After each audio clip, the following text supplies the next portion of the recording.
Hello and welcome $10 bill havers enthusiasts, but mostly people who just have $10. I do want to come out the gate and say that this is an advanced course for Nintendo eShop users. So if you're not in the right room, I'm pretty sure the Xbox Game Pass course is happening right over along in the next URL. The next window over, you know? I'm honestly not sure how the registrar even let me have this course, because I'm pretty sure that we're only gonna have probably like 0 students? Is that 0? I thought last time I checked I had at least 2, but you're here in the right place if you're here to hear some amazing ways to spend $10 on the Nintendo eShop, because we all know this is the holiday season. We are going to be giving and receiving gifts from loved ones. We are going to be giving $10 eShop cards. We are going to be receiving $10 eShop cards. That is why I have multiple different curated lists, 4 different ones. Oh, is it raining? That's less good.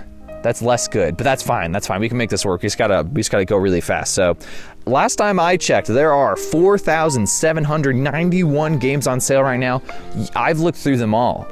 I don't want you to have to go through the same nonsense that I've went through. So I have 4 curated lists for 4 different kinds of people, the 4 different categories of folks who frequent the eShop. You'll see I am very all-encompassing with these different lists. There's a lot of stuff to get through, so let's just get straight into it, all right? We have the first category, the one that I will deem the Dead Fred. You are a dead Fred if you like zombies, like reload sound effects, like beer in video games more than beer in real life. You look like Fret from Animal Crossing. And lastly, when you sleep, your brainwaves are so slow that you may actually be considered dead. Dying Light for $5, the lowest it's ever been on the Nintendo eShop. It is a wonderful port. You gotta get that Dying Light. I got that Dying Light this holiday season. You gotta get it. We got Original Doom for $2.50. Original Doom is quite possibly one of the most important video games. We all know this. And not only that, but it's also fun as hell. Fun as hell. And we have a little bit of a deep cut here. Pilgrims for $2.50. It's actually $2.44, but who needs the technicalities? Pilgrims is a point-and-click adventure game. It's mostly hingent on experiencing this fantastical world and trying different combinations, trying to figure stuff out. It is both really well done for in terms of handheld, turn it sideways and you can like play it in vertical mode like an iOS game, like an Android game. Don't let that steer you. It's a very fun game, I promise. It's a really great experience and I'd recommend it. The second category is known as the Little Stinker. You are the Little Stinker if you want everything everywhere all at once. You lied to yourself about how old those leftovers were. You have a little bit of IBS. You have a little bit of scoliosis. And you forget how wonderful, how lovely of a person you are, how people enjoy your company so much. Rogue Legacy for $2.50, Dicey Dungeons for $2.50, Florence for $2, Say No More for $3. It's a perfect budget 4 times combo. And I know you little stinkers only want the absolutely most bangest for your buckest. Rogue Legacy is probably one of the most important roguelikes of my time period. It's so wonderful and it's so captivating. Like, that game is so good, it stands on its own 2 feet like a freaking giant, you know? And there are giants in that game. Dicey Dungeons is probably one of the best video games I've ever played that was not made by... No, that is like... Dicey Dungeons is one of the best roguelikes I've ever played. It balances a lot of different things, and it does a lot of different things to make just an overall enjoyable, fun, engaging experience. It's a really wonderful game. For $2.50, I would pay... Dicey Dungeons, if it was $20, I'd say that game's worth $20. We got Florence. Play that game tonight on as you fall asleep, waiting for Santa to arrive, because that is one of the most special experiences I will ever hold. Me, 3 years ago, playing Florence for the very first time as I was falling asleep, waiting for Santa to arrive at my wonderful abode. It's a really wonderful experience in handheld mode. Say No More. I am going to have to take a little bit more time to talk about Say No More, because I played this game this year and it was honestly a transformative experience. It is witty. It makes you feel empowered as somebody who works in a warehouse, as somebody who works as an apprentice painter. I worked as an apprentice painter, and they were trying to make me work overtime even though I didn't want to. They didn't let me take my breaks. It was a horrible, horrible experience. All I had to do was play Say No More before this experience as an apprentice painter, because I would have said no more. You have to learn your value as an employee no matter where you are in that chain. Know that people do need you working. Know your value. Be strong. Say no more. That's all I'm gonna say about that. Number 3, we're halfway through. Let's keep it rolling. This is the turn-based RPG-er. You are a turn-based RPGer if you always save your game multiple times just in case. You hate the sun. You liked Hot Topic at some point in your life. You like to give people time to talk even when they're expressing an opinion different from your own. That way, your limit break will be fully charged for your rebuttal. For you guys, I only have one game. One single game for you guys. And that is the SEGA Genesis Classics Collection for only $5.99. And then save your money. I know you want to save your game so much, you want to save your money. Pay only $5.99 for the SEGA Classics Collection, and you will be so wonderfully surprised by how good some of these SEGA RPGs are. I'm talking Shining Force, I'm talking Shining Force 2, I'm talking Phantasy Star 2, Phantasy Star 3, Phantasy Star 4. All of these are some of the most wonderfully crafted RPGs I've ever played. Shining Force 1 and 2 in particular, they are grid-based RPGs. They are so wonderful. And you'd be doing yourself a disservice not playing them this holiday season. They are truly magical. I'm pretty sure Santa was one of the people who worked on these games. Santa Claus, of course. They're good games. The last category is the Manic Pixie Dream Girl.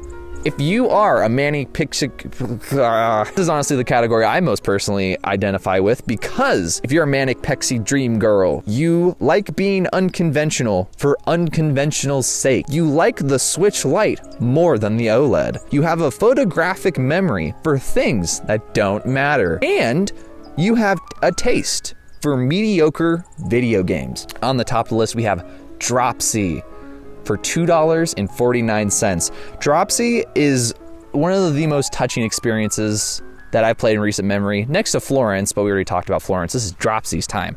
This is such a heartbreaking, saddening tale about a clown in an indifferent, harsh world that just doesn't understand him. Your main character is this clown that looks a little scary, but the world, after you're able to share some joy, gives a little bit joy back to you. And I think that's really heartwarming and wonderful. It also is very sad. So just be ready for that. It's also very existential. It's a really good experience in handheld mode as well. Play that game in handheld mode. It's a good one on the Switch. It's a good port. The other game, Metamorphosis, $1.99. The demo will sell you. That game has a demo right now. It plays through the first chapter. It hook, lined, and sinkered me. This game is a first-person adventure game where you're a mid-level bureaucrat who is at a house party who gets turned into a bug. It's great.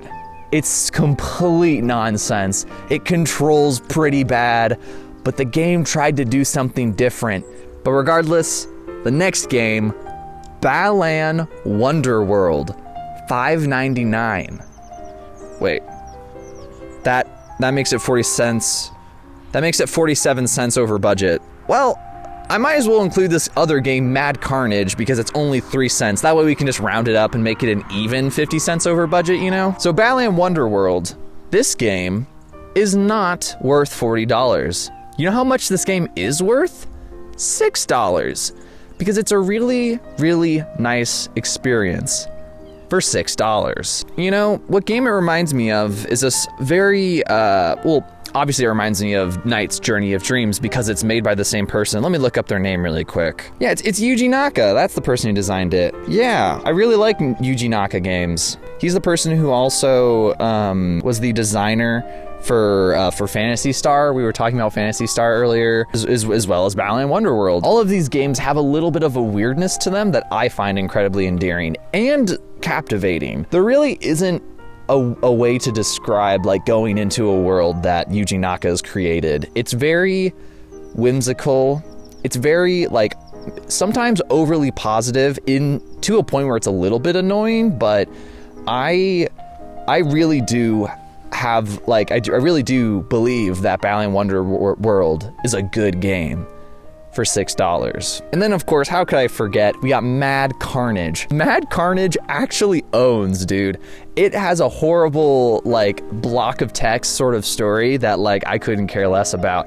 But the combat, the turn-based, grid-based RPG that's in this game is actually really interesting because it's like if Mad Max was a grid-based RPG and you're in these cars with guns on them, and depending on how much you commit to going forward, it's like a car. Like if you go like 80 miles per hour, you won't be able to like slow down as easily. If you're moving one space, you can slow down and turn in different ways.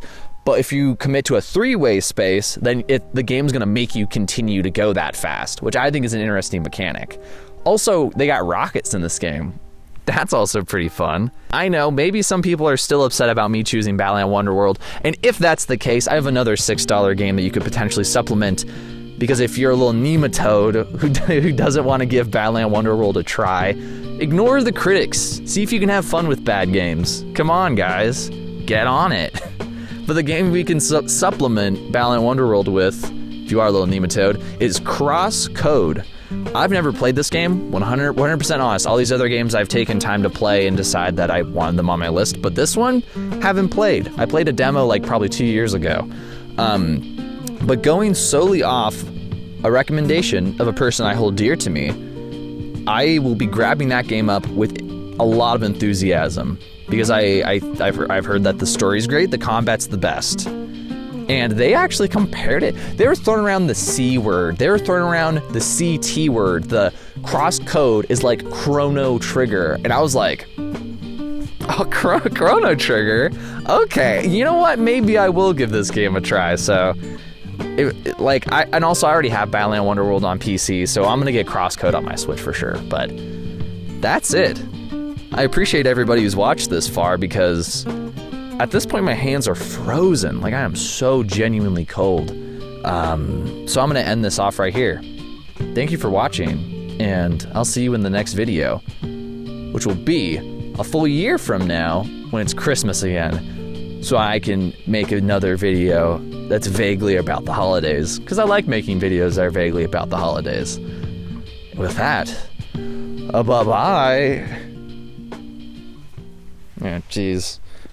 I'm so cold. Jesus Christ, I'm so cold.